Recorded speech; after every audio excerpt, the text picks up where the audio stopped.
Welcome to the Warrior in Progress podcast.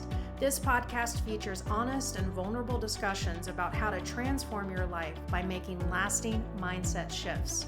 Through these mindset shifts, you will stop sabotaging yourself and finally learn how to put yourself first and love yourself unconditionally. I'm your host, Jennifer McKee, certified health coach and motivational speaker. Tired of living on the sidelines of my life and constantly sabotaging myself, I began a mind, body, spirit transformation journey many years ago to learn how to take my power back and to live life as the best version of myself. In this podcast, I share the lessons I'm learning on my journey, along with some practical tools that will empower you to access your inner warrior. Are you ready to get started? Let's go.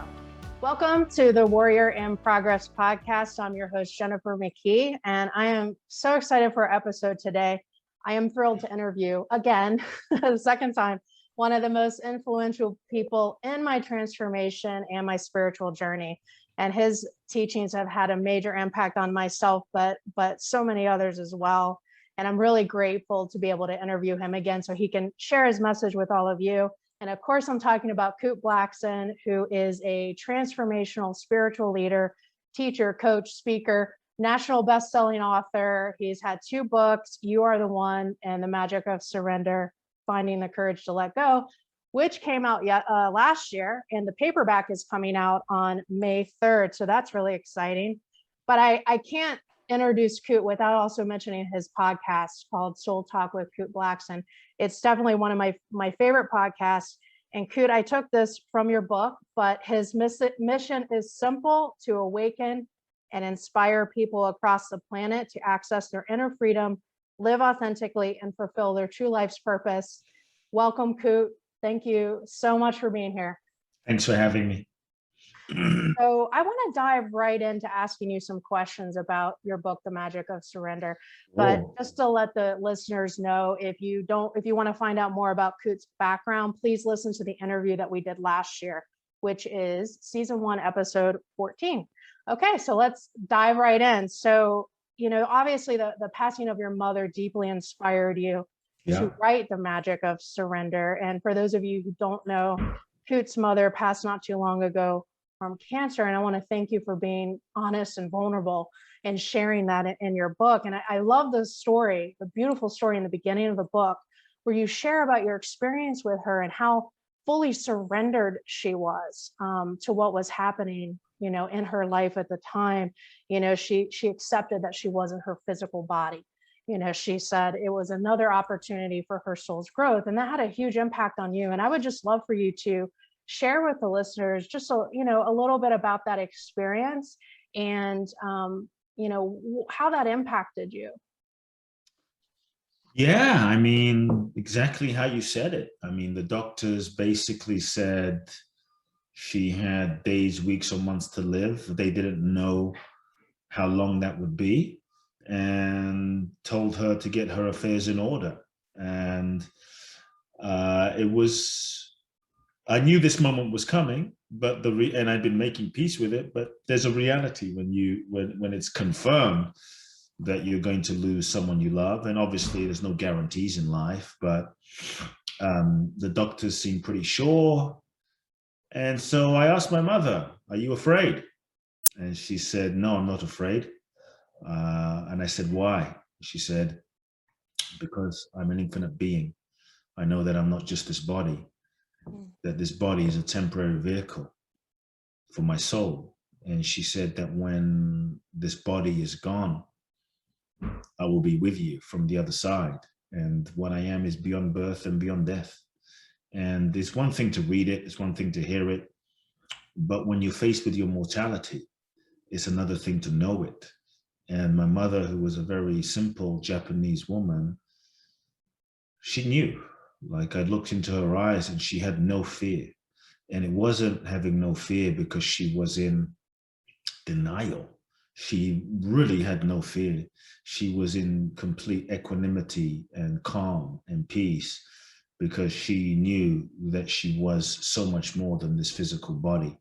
And it was really powerful. During this whole time, this whole year, when she knew she had cancer, she didn't complain. She didn't freak out. She didn't get mad. She didn't feel like a victim. She really genuinely was at peace. And I was with her during that whole time. And it was really profound to see the level of freedom that she has. And ultimately, I think that's an opportunity for us all to reawaken and remember to what it is that we are. We all are. We are infinite beings. We are free consciousness, pure consciousness, sparks of the infinite, sparks of the divine. But through the conditioning process of life, we forget what we are. You know, from the moment we're born, we're conditioned to believe that we are this body, we are our name, we are our form. If our parents condition us, society conditions us, media conditions us, advertising conditions us to believe that we are just this physical, one-dimensional ego structure. And, you know, media and advertising has no investment in you knowing who you really are. And so there's a constant in our culture reinforcing of the fact that you're this ego, you're this body, you're this body, you're this separate little ego structure, you're this body, and you're not enough, you're not enough, you're not enough. But if you just, you know, look a certain way and buy this thing and wear this underwear and drive this car and drink this beer and, you know, have this hairstyle, then you're going to finally be enough. And so there is a, I don't say conspiracy, but a preying on disconnecting us, distracting us, and disconnecting us from knowing our true nature. Because when the degree to which we believe that we are just this human physical body, our name, our form, our skin color, this ego structure, I think it's the degree to which we can live in fear, the degree to which we can be controlled, and the degree to which we will be afraid of death, you know? And so I think when we really know that we are infinite beings, that this body is not the be all and end all of who we are, take care of it, love it, but what we are is consciousness. What we are is light and energy. What we are is spirit. What we are is an infinite being, that we are free already. And then we tap into a depth of power, you know, and a depth of freedom, because we can no longer be manipulated and controlled, and we start transcending the fear of death. And obviously, I'm not saying I want to die tomorrow, but the fear of it starts to loosen. And so something really powerful happens when we know what we are. I remember when I went to India for the first time, and I went to a place called Varanasi. And Varanasi is where the Ganges is. And the Ganges, this particular part of the Ganges, is where the Hindus believe that if you, their belief, if you die and get cremated and thrown into this particular part of the Ganges, you won't have to take rebirth. And the first time I went to this part of Varanasi, I'll never forget that I saw smoke coming out of a particular area, and I followed the smoke to the Ganges, and there were these wood pyres and that were lit on fire, and on top of the wood, I'll never forget the first time, because it was at night, I saw this dead body being burned. The priest was doing these rites of passage and chanting, and then lit the body on fire, and it took about 2 to 3 hours for this human physical body to burn. And I'll never forget the first time watching this physical body burn, watching this physical body dissolve, watching this physical body just shrivel away. And as I watched this body, I thought, wow.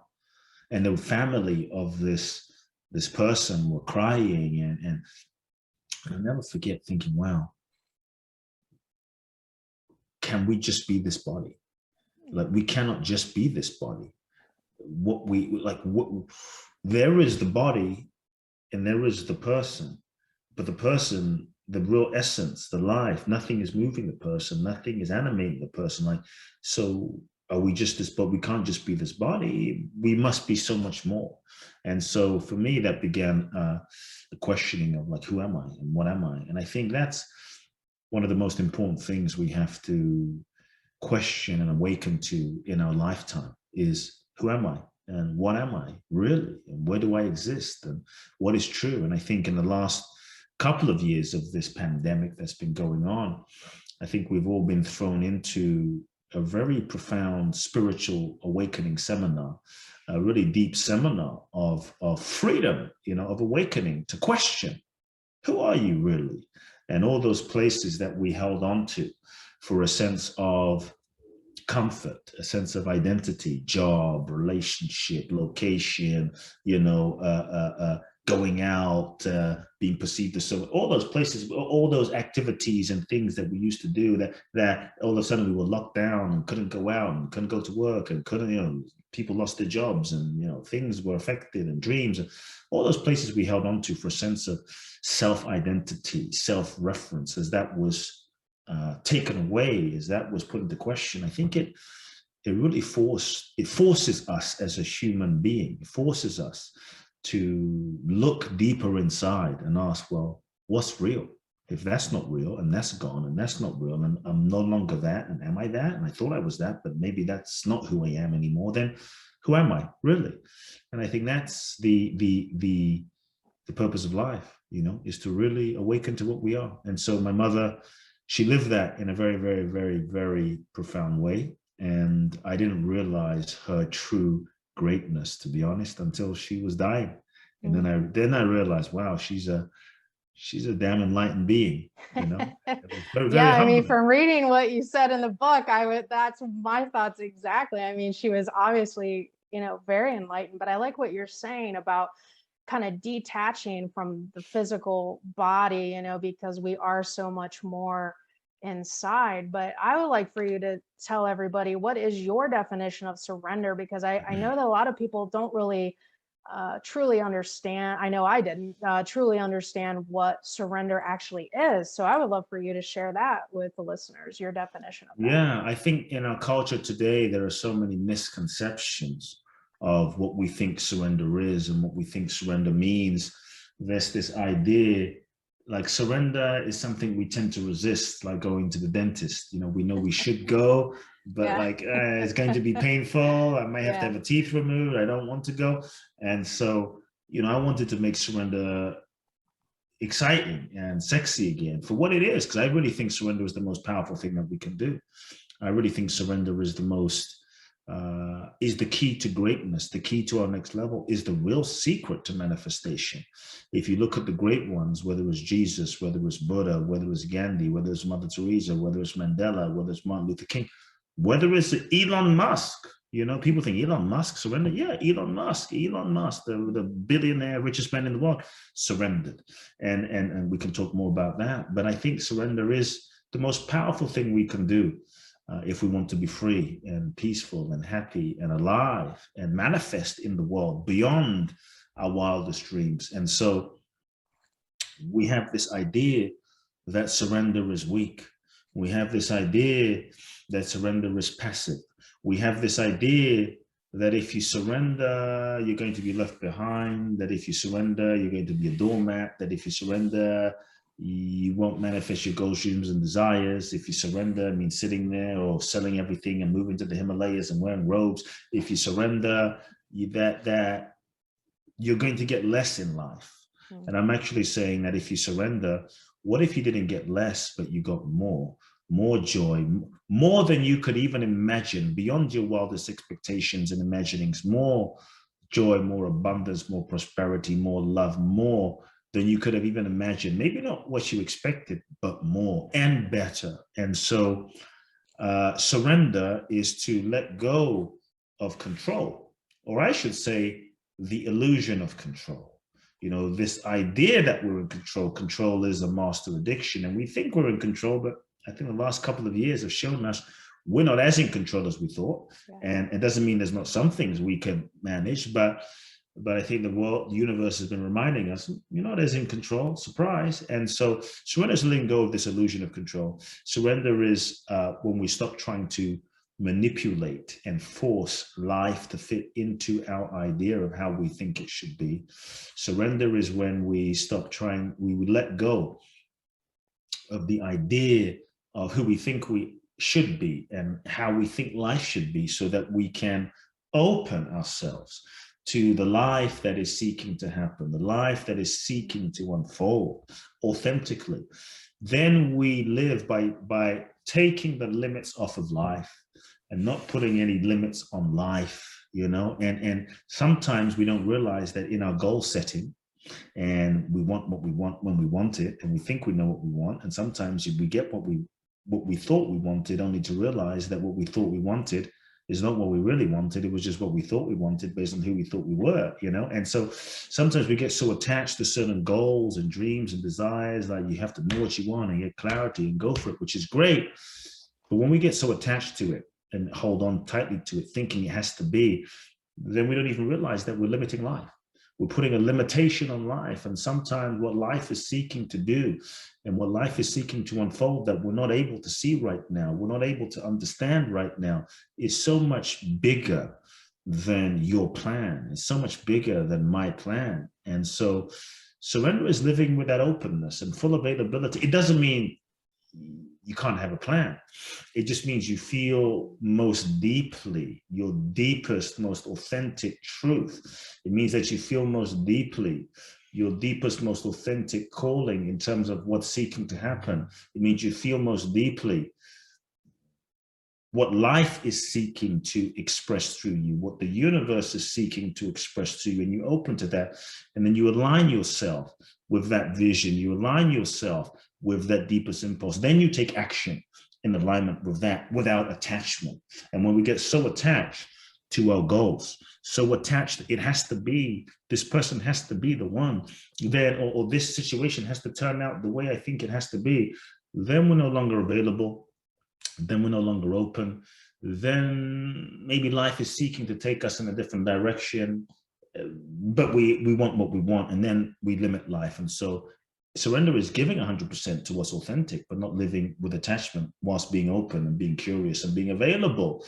When we truly surrender, we are open to the infinite possibilities. When we truly surrender, we're truly available and open to life and grace showing us. And that's when we also realize that sometimes not getting what you thought you wanted, is a blessing. And sometimes things not working out, which we don't understand in a moment, is grace, is a blessing. And many times in the moment, we don't have the capacity to understand why it's not going the way we want it to go. But often in retrospect, years later, looking back, that's when we realize, oh, I see why that didn't work out. Oh, I see why that relationship had to end. Oh, I see why I had to get fired from that job or be let go of, because something better was seeking to happen. And so surrender is the availability, it's the openness, it's living with curiosity, and is following your soul. I mean, I could say more, but that's the gist.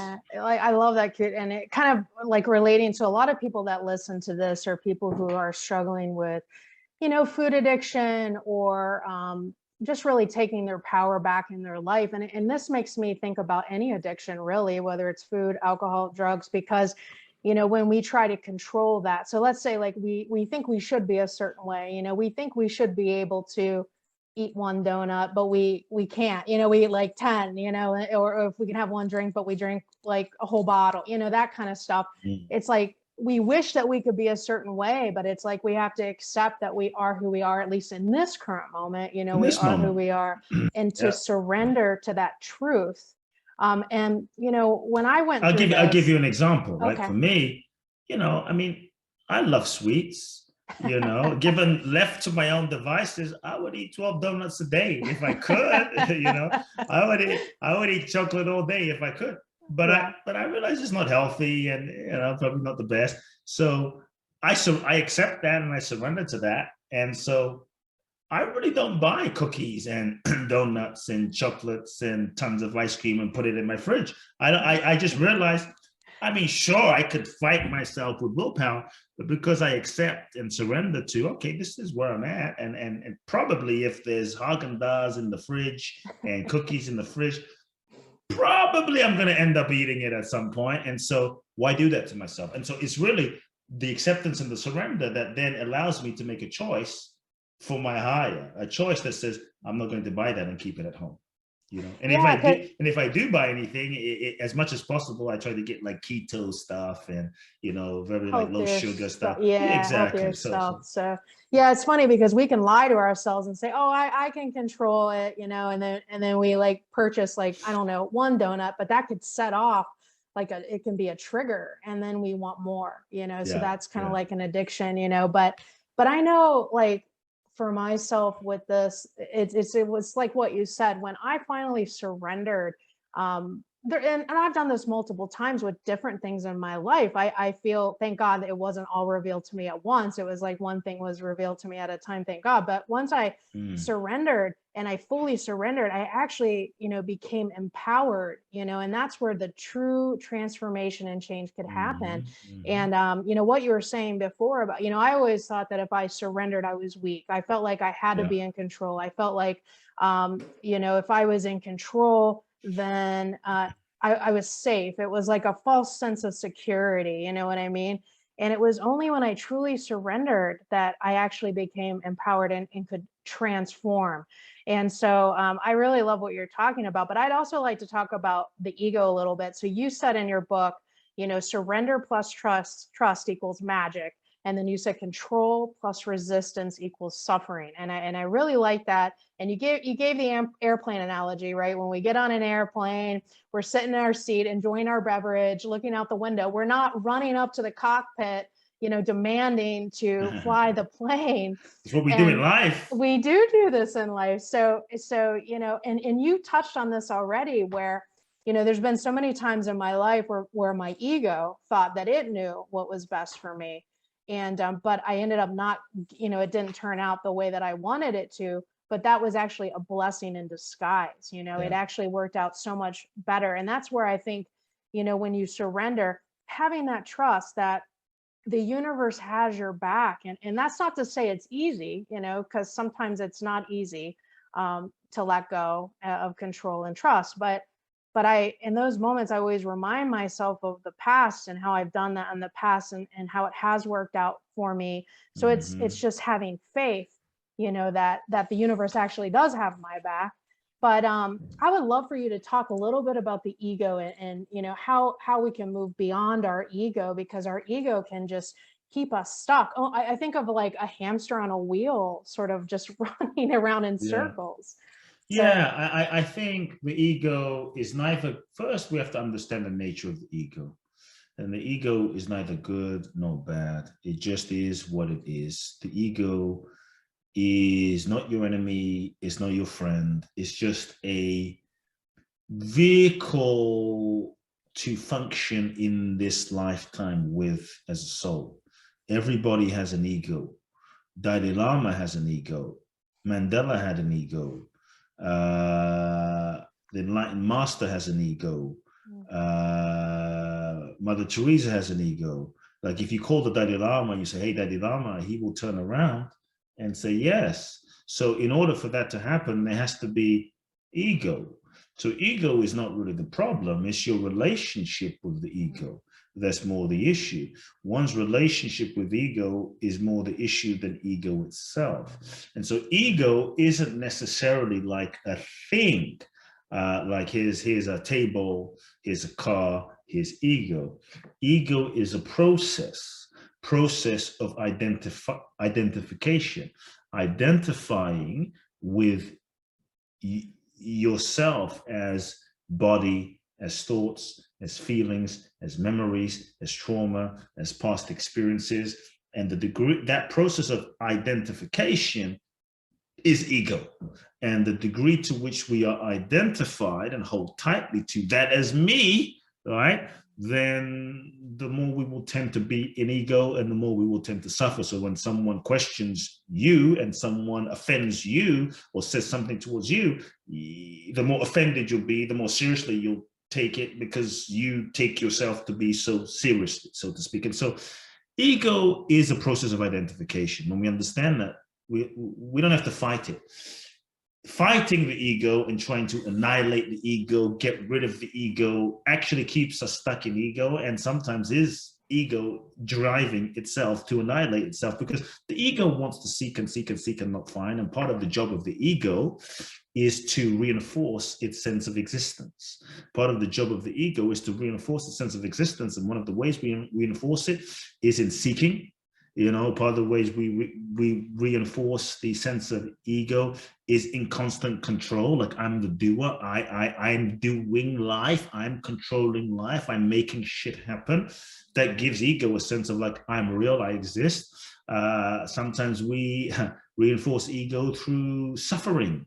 Oh wow, that hurt. I exist because I feel, constant drama. Okay, I feel this drama, constant overeating, constant pain. Like, oh, I feel this thing.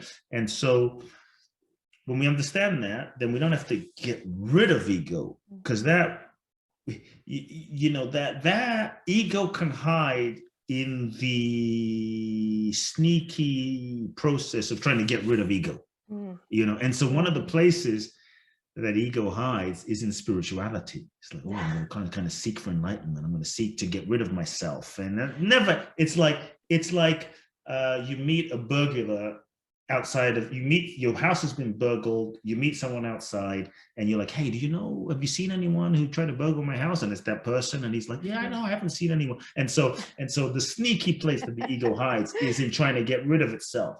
So the ego doesn't need to be gotten rid of, but what we do need to do is have a deeper understanding so we can come into right relationship with it. When we have right relationship with it, we realize we're not it. It's just a process of identification. And that frees us up.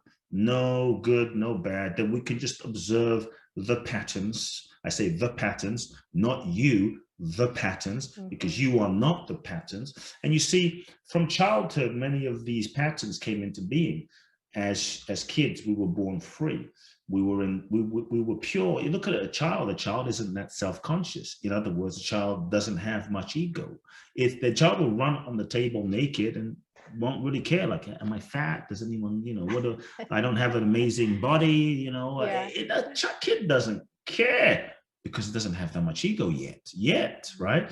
A child will sing just sing, and it doesn't care if it can't sing like Celine Dion because it doesn't have much ego to know that it can't sing, right? And so it doesn't have that self-consciousness that we get programmed with, like, you sound terrible. Boys don't, girls don't act that way. That's not good. That's bad. And so it hasn't developed that yet. So as children, we were these pure light beings, pure essence, pure nature, pure consciousness shining through this body.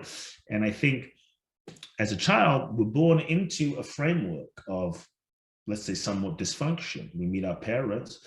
They're doing the best that they can do based on their childhood and their conditioning. And so a couple of things happen. The first thing, in terms of the creation of our egoic nature, is we start getting conditioned, told what's good, what's bad, what's right, what's wrong. We start taking that programming on, how we should behave. Then we start learning all sorts of ways to shut down, disconnect, not feel, function, and survive, and deal with our environment, deal with the pain that's going around us. Maybe dad was an alcoholic, mother was crazy, dad was crazy. There was physical abuse, mental abuse, sexual abuse. Maybe they were nice people, but they just didn't know how to meet our emotional needs, and it was painful. And so as children, we learned to shut down, disconnect, not feel, and develop all sorts of defense mechanisms. Shut down, disconnect, not feel, suppress feeling, disconnect from parts of ourselves in order to cope with our environment. So we kind of got contorted into a certain shape. And then we learned the way of being to go into the world to get love and validation and approval. Who do I need to be in order to get love? Okay, I'll be a nice girl. Okay, I'll be a good boy. Okay, I'll be the perfect kid. Okay, I'll get all A's. Okay, I'll make everybody happy. Okay, who do you need me to be? And so we started to develop roles and masks and personas and a way of being in order to get love, validation, and approval. And so disconnecting from feelings, getting love, validation, approval, developing masks, roles, personas, and identity, which we then got conditioned into a certain shape, gets reinforced by culture, society, school, education, religion, parents, family, those around us. And before you know it, we get conditioned and contorted into a certain shape. And we hold tightly to that thinking, this is who we are. The development of ego. And ego becomes this way of being and defense mechanism. We hold so tightly to that because it was painful growing up, and now this way and the shape of a person, persona, identity that we've become, it helped us function and survive and avoid pain when we were 5 and 7 and 10. But now this person, this ego that we believe ourselves to be, like, No, Jennifer, I'm just this way. This is just who I am. This is just me.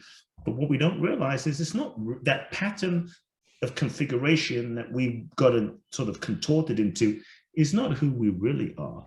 It's just a pattern that we learn to be in order to function and survive. And so we have to ask ourselves, is who I am who I really am? Or is it just who I've been conditioned to be? Because the degree to which we're conditioned is the degree to which we're not free.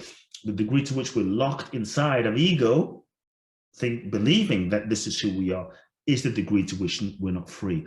And I think most humans in the mainstream world, we are living under that illusion, that hypnosis, that trance, that we are this ego structure. And that's why you see such an ego-based world. No good or bad, just an ego-based world, right and wrong, ego, Hollywood, the world, the media spinning around, and so much drama and conflict and self-protection and wars and divisiveness because we're so locked into our ego believing that we are this thing. And so I think we have to be willing to understand the ego and question ourselves. Maybe I'm not this. Maybe I don't believe that. What do I believe? Do I really believe that? Who am I? What am I? What if I didn't need to be who I thought I needed to be to get love? What if I didn't need to say what I thought I needed to say? What am I really? What do I believe really? Where do I exist? And I think when we can start questioning ourselves, and then the willingness to, on a human, mental, emotional level, psychological level, allow ourselves to get in touch gently, stage by stage, with some of those feelings that we learn to suppress, disconnect, and not feel, that we're not going to feel that. So we locked it away and held tightly into a certain way so that we didn't have to feel that pain and guarded our heart. And it's scary to kind of let ourselves feel that because, oh shit, how will I survive? How will I function? But I think part of the healing and the unraveling of ego identification is the willingness to do the emotional healing work so that we can start feeling the feelings we've learned to shut down and suppress, which has kept our ego in shape, that we can start feeling and releasing and grieving and letting go of that pain that we carry held together by our ego. And then we can start realizing, wow, I'm not that pain. And if I feel that pain and I can release that pain, I can let go of that pain, the current shape and structure of our ego that we've been conditioned to live inside of, we don't have to maybe hold it so tightly anymore.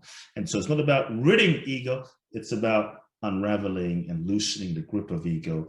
Then we can have more of a healthy relationship with ego, because you're still called Jennifer. You're not Jennifer, but you're still called Jennifer, and I'm still called Kute. But we can have a whole different relationship with ourselves, a whole different relationship with Kute and Jennifer, And so then we can live ego as a vehicle that we drive to navigate this world. I love what you said, because when I first discovered my ego, what my ego was, everything, I just wanted to get rid of it. I was like, my life would be so much better if I didn't have an ego. But then, like you said, I learned just from listening to you and other people, like what the intention was of the ego, where it came from, what it is, all this stuff. So I like how you worded that about changing your relationship with your ego. It's not about, getting rid of it. We're not going to be able to get rid of it anyway. But you know what I mean? So the other thing that this kind of ties in with this, I wanted to ask you about this, about your truth process in the book that you talk about, because, a lot of times we do need to surrender, but we're not quite sure, or we pretend, we pretend not to know what we need to surrender to, right? And you talked about being radically honest, radically transparent, and that kind of stuff. And I know that when I was doing that with myself in the past, that is hard. That is very hard, because you get feelings, which you mentioned as well. You get feelings of shame, maybe guilt, maybe even sadness, like negative kind of emotions. But so you do have to work through those. But I like what the example you shared in the book, where you said that you were attracting the same type of woman, and you kept blaming and saying, "Oh, it's her fault, it's her fault." And then you realize that you were the common denominator in those situations, and so then you started actually looking at yourself to kind of figure out, why am I attracting these types of people?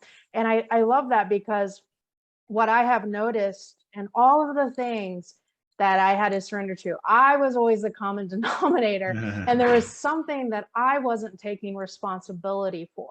You know what I mean? And that doesn't, mean that if somebody betrayed me, that doesn't mean that they were in the right, or it's not about right or wrong, right? Yep. It's not ego. It's about taking responsibility for my part in the situation. And but anyway, so but giving ourselves compassion, when we have those feelings of, shame, guilt, whatever. But I love your truth process. I love the questions that you put in the book, and you don't necessarily have to name them all here, but I would just love for you to share a little bit about that, because I think when we ask ourselves those questions and we're being honest with ourselves, we're ready to be brutally honest with ourselves, that can help us, get closer to being open to surrendering. So I would love for you to talk about that. Look, I think where people can start to surrender, to have a breakthrough in their life, is the willingness to tell the truth, and tell the truth, the radical, real, authentic truth to ourselves. In so many ways, we lie to ourselves. In so many ways, we don't tell ourselves the truth. In so many ways, we BS ourselves. And the mind, the ego, can rationalize all day long why we feel what we feel. And we end up buying our own BS and believing ourselves, downright knowing it's not true, but it's survival, right? The ego's job is to keep us safe and keep its identity a certain way. And so real freedom starts by telling the truth. Real surrender starts by telling ourselves the truth. And we must want to be free more than we want what we want. We must want to be free more than we want what we say we want. And so I always ask people, come to my events. I think when you came to my seminar, I probably asked the same question to the audience. What do you want more than anything else? Because if you really want to be free more than anything else, truly, you will be. But many times we don't. We want our comfort. We want our safety. We want our validation. We want our connection. We want all these other things rather than our freedom, and wonder why we suffer. And so truth, to me, truth is spiritual practice. Truth is real prayer. Truth is real yoga. Truth is the foundation. If all you did was start telling yourself the real, raw, authentic truth and acting on that, your life will change. And so first question simply is asking, well, what lies have I been telling myself? We stay in relationships that we know aren't aligned. We work jobs that we know compromise our integrity and not in alignment with our true purpose. And so ask, what lies am I telling myself? And be willing to be real and honest. The self-reflective honesty is the key. It's true happiness is simple. It's simple. Feel the truth, acknowledge the truth, tell the truth, live the truth, speak the truth. Happy life. It's not always easy because of everything I expressed in terms of our conditioning, right? And our ego structure that's seeking to maintain its identity. And that's why it's not so easy, because speaking the truth means kind of going outside of our current identity. And so what lies am I telling myself? Write it down, get real, get honest, get still, remove the distractions, because we know. Number two, what am I pretending to not know? In so many ways, we play this game of I don't know, this game of confusion, and we pretend to ourselves, like, I'm not sure if this relationship is right. I don't know what my purpose really is. I don't know. When deep down, we know. We have an inkling. We have a sense. Maybe we don't know all the details, but we have a sense. We have an inkling. We have a vibe. Like we know deep down. Like, how many times, perhaps for folks listening, maybe you've been in a relationship that you knew was not right. You knew it wasn't right. You knew it was off, and you went back and forth. Should I? Shouldn't I? Should I stay? Should I stay? Should I leave? You spoke to your friends about it every weekend. You'd kill your friends about, like, I don't know. And your friends were like, come on, it's obvious. You're like, I don't know. I'm not sure. Maybe they're the one. And then finally you must have the courage to break up. And the moment you broke up, you told your friend, I knew that was never going to work. I just knew it. And we know. Deep down we know. And they say, well, when did you know? Well, probably the first date or the second date or the first month, but we know. And 4 years later, right? 4 years later, we finally acknowledge, like, something wasn't right in that relationship. And so what I would say is, and sometimes we play this game, the ego, the protective mechanism of the ego, we play this game of confusion, Because if I don't know, for instance, what my purpose is, then I don't have to take action on my purpose. I don't have to put myself out there. And I don't have to risk the possible failure of it not working out. And then I can always stay in the safe zone and have the future, the hope of the future fantasy in the future forever. Like, oh, when I really am ready, then I can, we can always have that hope. And then we die, and then life is over, and we filled with regret. And so what am I pretending to not know? That's another deeper question where we just cut the BS. And then what are the lies that I'm telling myself costing me? That willingness to feel the pain, to actually feel the pain. If there's one thing that you do, feel the pain of the lies. When you lie to yourself, it is painful. When you lie to yourself, it's meant to be painful. It's not meant to feel good. It's not meant to feel great. And so the fact that you might feel pain is a healthy sign that this internal signal is working. Pain is a blessing. Pain is a gift. Pain is feedback. Pain is your friend. If you pay attention to it, you can use the pain as feedback to course correct, to say, well, where am I not in alignment? Where am I not telling the truth? Where am I betraying myself? What do I need to acknowledge that I'm not acknowledging, right? And so that pain is giving us a signal that we need to pay attention. So the issue isn't the pain. The issue is that we ignore it. And so we distract ourselves from, we busy ourselves from it. So take time to be still. We busy ourselves. We drink it away, eat it away, sex it away, work it away, shop it away, social media it away. The list goes on, just so we don't have to get in touch with the pain, so that we don't have to get in touch with the truth. Sometimes there's a fear of, oh shit, if I acknowledge the truth, what will the consequence be? So I tell people, take off of yourself the pressure of having to take action on your truth. People might say, well, what do you mean? You're supposed to take action.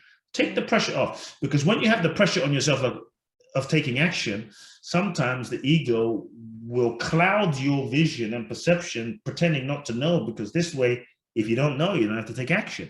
But if you say, okay, I don't have to get a divorce. I don't have to sell everything. I don't even have to leave my job. All I need to do right now, for however long that is just acknowledge the truth. I'm not in love with my partner anymore. Feel that. Be gentle with yourself. Just be with it. But the truth is, I'm not in love. I'm not going to say I don't know. I'm not going to say maybe. I am not in love anymore. Just sit with that. That starts a process. I hate my job. You don't have to leave. You don't have to quit. But just feel that. Sit with that. Let that begin a process inside. That's where transformation starts. And so pain is a blessing, because it shows us where we're not in alignment. Sometimes people might think, but if I'm lying to myself, how will I know that I'm lying to myself if I'm lying to myself? And it's really simple, to be honest. You'll feel some level of pain. But how that pain will manifest. So you'll never be able to say you don't know you're lying to yourself again, because sometimes people will say, no, everything is fine, everything is great, everything is cool. But if there are some of these things in your life, this is how you'll know you're lying to yourself without acknowledging it. You will feel a level of emotional pain. That's one sign. Emotional pain, frustration, sadness, depression, right? When that loss that continues for a period of time, that's a sign that you're not telling yourself the truth about something. You're suppressing some truth. Number two, physical ailment, a temporary physical ailment. Backache, shoulder ache, neck ache, eye infection, some physical ailment where your unconscious is now speaking to you because you're not consciously acknowledging the deeper dimension of truth. Number three, some ongoing physical dis-ease. Again, you're suppressing the pain. So now your body and your unconscious is trying to communicate to you, pay attention, and that communication is happening through your body because you're not acknowledging it. Now it forces you to get in touch with a deeper dimension of truth. Number four, sometimes things in your life stop flowing because when you suppress the truth, you suppress energy, you suppress the flow inside of your own heart, the flow of your life doesn't happen. Your life doesn't flow anymore. Things aren't flowing in your life anymore because you're not flowing inside of your own feeling and truth and emotion, right? And so things get stagnant. That plays out in the energy of your life. Lastly, you might begin to attract people in your life that reflect your deeper, unacknowledged feeling. So you might say, well, Jennifer, why do I keep attracting people that are depressed all the time, or people that are angry all the time, or people that are unhappy all the time? When it's really, they are your projected disowned feeling of your own lie that you've projected out there, and that's why you attract them as a way like a for mirror. you, as a mirror to see that. And so these are some ways that you know you might be lying to yourself if you don't think you're lying to yourself. And so truth is the foundation, I think, of transformation. There is no real transformation without truth, because in order to change something, you have to start with where you're at. And that's why, you know, even in the addiction world, people say, well, you got to admit, okay, I'm an alcoholic. I have an alcohol problem. You have to acknowledge, I have an alcohol problem. Not like I am an addict, but I'm an addict. I have an addiction. And just even acknowledging that versus being in denial, like, no, I don't have a problem. I'm fine. It's manageable. It's out of control. I'm out of control with it. And I am addicted to alcohol. No judgment, just the truth about the reality of where you are right now can then move you to a place of dealing with it. And to me, that's part of surrender, is saying, hey, this is where I'm at. Now you can get help. Now you can take action. Now you can come up with a plan. Yeah, I really, really enjoy that, because it's like, just because we are an alcoholic or a food addict or addicted to shopping, or, you know, like whatever it is, that doesn't define us, right? Yes, that's not who you are. That might be a pattern that you have. And in any addiction, you know, in any addiction, that addiction is the way, I don't say the immature way, but the way, or the only limited way that we've learned to cope with something. And in any addiction, we're usually seeking to avoid some feeling, avoid some truth, to cope with some feeling that we don't know how else to deal with or cope with, to avoid something or to get something. And so it's not the like if I said to you or someone, you're going to drink alcohol and you're going to feel like massive amounts of pain, and you're going to feel so terrible, we wouldn't do it, you know, because we feel a temporary relief of something, and that's why we do it. Maybe we feel shit afterwards, but we do that addiction because there's something we're seeking to avoid or get away from. But if I said, okay, you drink alcohol and it's going to feel like a Mack truck runs over your brain every time you do it, we wouldn't do that, because it's not the alcohol that we're seeking. It's the alcohol is the coping mechanism that we've learned to avoid pain, avoid a feeling, or get some other feeling. We just haven't learned another coping mechanism, maybe from a young age, another coping mechanism to deal with that. And so we have to really understand it. So when we can, I think, understand that underlying this addiction or this behavior is a positive intention. There's a positive intention. Then it can also shift our relationship to that pattern or that addiction, where we can maybe begin to bring more empathy and compassion to those parts of ourselves and start to realize, I'm not that. That is the way that my conditioned pattern expresses and seeks to cope, but I'm not an addict. What I am is source. What I am is pure consciousness. What I am is whole, perfect, and complete. And the way my personality and pattern has contorted itself is this way, and this is how it seeks to cope. Okay, but that's different than that's what I am. That's what I am. And so when we realize that, then we can realize there is this pattern which manifests as this addiction. And can I bring some awareness and understanding and empathy and compassion to that part of myself? Because that part of ourself that acts out in whatever way is the part of ourself that needs the most loving and needs the most compassion. And real healing doesn't happen when we abuse ourselves into a different behavior. Abusing yourself into transformation in the name of healing never works, or definitely doesn't last. You know, the only true healing happens when we bring loving to those parts of ourselves that are hurting. And when we can meet those parts of ourselves that are hurting with grace, with compassion, with sensitivity, with love, with empathy, with kindness, that's when healing happens, layer by layer by layer. I love that. I love that so much. And I only got a couple more questions for you.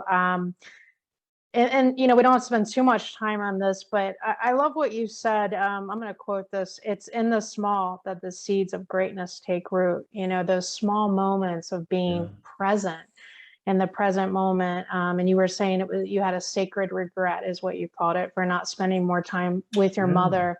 But then you also talked about the gift you got by repairing your relationship with your father, right? So in being able to use that experience with your mother to make sure that you are more present with your father. So you know, I would just, if there's anything that you can explain about that to people, about those small moments, being present, like right now. Yeah, sometimes in an effort to get where we think we, you know, maybe genuinely where we want to be or where we think we need to be, as human beings, we miss the now. We miss the moment, thinking that the happiness, the joy, the real destination is somewhere other than here. And so we're often so moving so fast trying to get somewhere else to where we think we need to be that we miss what's right in front of us. We miss what's right here. And so for me, nothing wrong with it, but I was traveling the world, as you know, on a mission to impact lives and transform lives, which hasn't changed. And you know, I realized when I was with my mother, because I started flying back and forth from LA to London to be with my mother during her chemo sessions. Did this for an entire year, once a month for literally a week at a time. And I would sit with my mother during her chemo and just hold her hand and we would talk. And I would sit with her watching her make tea and sit with her watching her wash dishes, you know, stuff that just I didn't have time for, you know. And I realized I hadn't spent 5 hours sitting talking to my mother since I was a kid. I hadn't spent an entire day just being with her because I was so busy with life. I didn't make time to fly back for Christmas because I just had stuff to do, you know. And I thought, there's going to be time. I can do it in 5 years, 10 years. There's so many. So there were so many plans I had. And in that moment, I just got to be with her because I realized every moment could be the last moment. And this could be the last time I see her washing the dishes. And this could be the last time I have a cup of tea with her. This could be the last time I look into my mother's eyes. And every moment became incredibly sacred and incredibly profound. And it wasn't because of what we were doing. It was just, we were being, you know, and that's when I realized that I'd missed out on all those moments, on all these just simple, basic moments of just looking into my mother's eyes and hanging out with her and doing nothing with her, you know. And so that's when I felt regret, a sacred regret, in that I thought, why did it take this moment of her dying for me to realize this, you know, and make the time and prioritize these little things, not just going on a special vacation somewhere, just the everyday moments, because it's the in-between. That's what life is. Life happens not when you reach a point. Life happens in the everyday in between, in the moments in between. That is life. And so, yeah, it made me really appreciate life and the small things. And that's when I made a commitment that I would really prioritize the little things in life and the moments in life. And that's when I made the decision, you know, that I would call my father every single day. And him and I weren't that close, but I would call my father every single day for the rest of my life that he's alive, and just check in and let him know that I love him and connect with him. And that's how it changed. Beautiful. Yeah. So beautiful. Yeah, I think a lot of people listening can relate to that. You know, we get so caught up in our life or work, you know, life responsibilities, that we forget to see what's actually right in front of our face and happening now. And I think gratitude is one great way to do that, is to focus on what you're grateful for, even if it's a small thing, you know what I mean? And just having that time, you know, with whoever it is, even if you're just, like you said, sitting there watching someone wash dishes or, you know, something like that. There's telling you, it doesn't sound like a big deal, but what I would give to just sit there for another hour with my mother to just watch her wash dishes now. You know, it's like, wow, I wish I could do that again, you know? Yeah, absolutely. Well, thank you for sharing that. And thanks for the reminder. So the last question I have for you, which I'm sure I'm probably not the only person who's asked you this, but at the end of your podcast, you always ask, you know, what are 3 life lessons that you'd like to share with our listeners? So I'd like to ask you that question. What are 3 life lessons you'd like to share? 3 life lessons. I mean, I'm going to put this in a very simple, I feel like I've said a lot. So I think I'll put it in a simple kind of one-liners if I can, if Sure, that's possible for sure. me. Number 1 is, look, love now, bottom line. That's the only thing that really matters at the end of the day. Love now, love fully, because all the shit that we make important and all the grudges that we hold, and none of that will really matter when we're dead and we're dying. And so let the people you know, let the people you love know how much you love them while they're alive, while they have eyes to see, and while they have ears to hear, and while they have a mouth to eat. Buy them the cake, throw them the party, celebrate fully. Love now. Love is the bottom line of what's important. Nothing else really matters. Who was right, who was wrong, none of it means a damn thing. Number 2, we're all going to die. We're going to die. Embrace your death. Celebrate it, embrace it. Because I think when you embrace your death, then it frees you up to live, connected to number 1, to really live each moment with no regrets. And so ask yourself, what would you need to do and how would you need to live in a way that you had no regrets when death comes? Because we're all going to die. And so when we die, we can't get a refund on life. This is the only moment we have right now, at least in this form. And so how would you need to live so that you have no regrets, and live that way? Bottom line, embrace your death, feel your death, hold death close. Because I think when you remember death in each moment, it brings into context a lot of things that we worry about and stress about, and ask yourself, like, in the face of death, is this important, really? Is this how I want to die right now? No, it's not that important. And so number 3, connected to that, I mean, there's so much I could say, but I think don't sweat the small shit, really. We worry about stuff. I think that's why I kind of enjoy hanging around, when I say old people, it's not to say old people, I want to be politically correct in today's day and age, but like 80 years old, 90, because there's some very vibrant 80-year-olds, okay?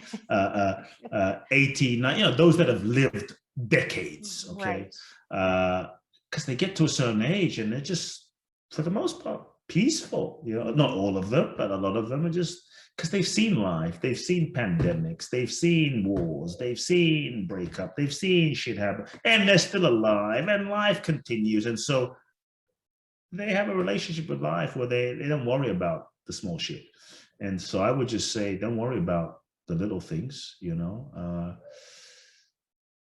worry, give up the worry. It's just like live fully now, give up worrying. Most of the stuff that you worry about either won't happen or will happen differently. And that's why I just simply say, maybe we'll make number 3, just surrender. Don't worry, just surrender fully, trust life, and allow life to show you, allow life to guide you. There is an intelligence in life that knows what to do. Yeah, love it, Kute. Thank you so much. And I'm going to put links in the show notes, but would you like to tell everybody how they can find out more about you and your book? Sure, yeah. The book, Magic of Surrender, a very special paperback edition, is coming out May the 3rd of 2022, May the 3rd. And so people go to Amazon, get the book, the paperback edition, get the book. I decided to do something very special for everyone that gets the book. And so on May the 7th, a few days later, I'm doing a very special one-time only live virtual online seminar. It's called Reinvent Life, how to reinvent yourself and let go of the past, connect with your authentic truth and power, and how to share your gifts with the world and have impact. And I'm really excited about teaching for 2 to 3 hours live. Those that have maybe seen my work know I give a lot. And so it's going to be full of value for a full 2 to 3 hours. And it's going to be really, really powerful. And so basically go to Amazon, get the paperback.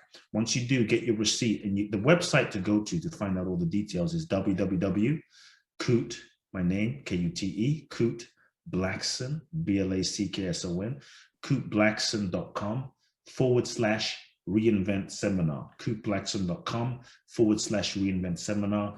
Go to that website, On that website, just enter your receipt number from your Amazon order. That gets you access to the May 7th seminar and like 4 or 5 other free gifts that you get as a result as well. And then I hope to see everyone there. I'm reachable on Instagram. I'm reachable on Facebook. Say hi, send me a message. My main website, kuteblackson.com. If you want to know more about some of the deeper transformational seminars, one of my favorites is in Bali twice a year. This year, June the 25th and December the 4th. I do an event for the last 10 years in Bali with 20 people diving deep, transforming deeply. It's called Boundless Bliss Bali. So www.boundlessblissbali.com. Great. Thank you so much, Kute. I'll make sure to put that all in the show notes for everybody to make it easier. But thank you again so much for your time. And I want to thank everybody for listening, and I will talk to you soon. If you enjoyed this episode of the Warrior in Progress podcast, please share it with someone who you think will benefit from it. Make sure to subscribe to this podcast to get notifications on when I release a new episode. Meanwhile, follow me on Facebook at fullycommitted13 or Instagram at fully_committed13. You can find out more about my work at mckeehealth.com. That's McKeehealth.com. Also, make sure to download my free Tame Your Inner Critic guide at mckeehealth.com to learn how to stop beating yourself up and sabotaging yourself so you can achieve your goals. Remember, you're a warrior in progress, and you can do anything you set your mind to.